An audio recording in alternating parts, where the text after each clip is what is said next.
She thought that I was the biggest atheist in the world, and then this has happened. Going to Palestine and hanging out with Palestinians and hanging out with Muslims changed my mind unequivocally. Is that the love for Palestine today is far greater than the fear of Israel, and we will win.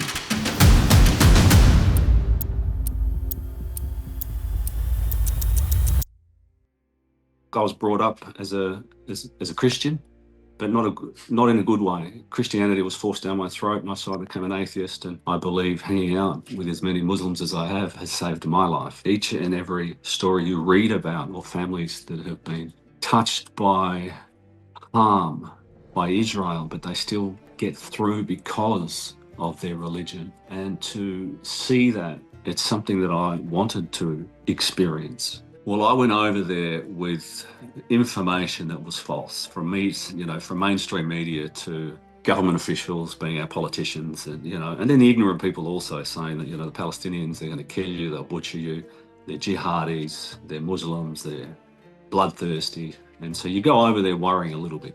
I went to a place called Berlin and I was lost, and I heard the prayer call, and I wandered over and I sat outside the mosque. Because I didn't have anywhere to go. Didn't know anywhere particularly there.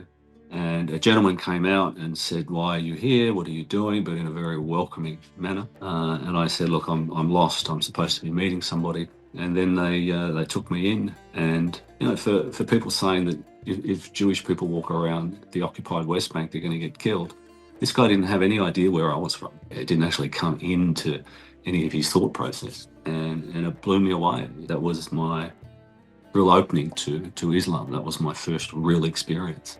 Look, what they're experiencing today is what they've been experiencing for 70 plus years, and anyone that has any intellect or has two eyeballs knows that the truth is on their side. And the one thing that you will never break is the landowners. You're never going to take that away from them, but you're also not going to take their religion away from them. But you're not going to break someone that knows that this life is a test for the next one, and they're never going to be broken. And so the Israelis, they might say that they're winning, but they're not. And I saw the absolute courage. I saw the heartbreak of mothers losing their kids and fathers losing their kids. When I say losing, executed or murdered, we need to use the right words. But they had their faith.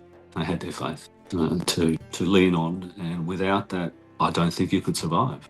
Many of them know that I tried to get to Gaza a few months ago on the Handala, part of the Freedom Flotilla, and we were stopped and deported, taken off, put in prison, and it gave us a slight glimpse of what you go through.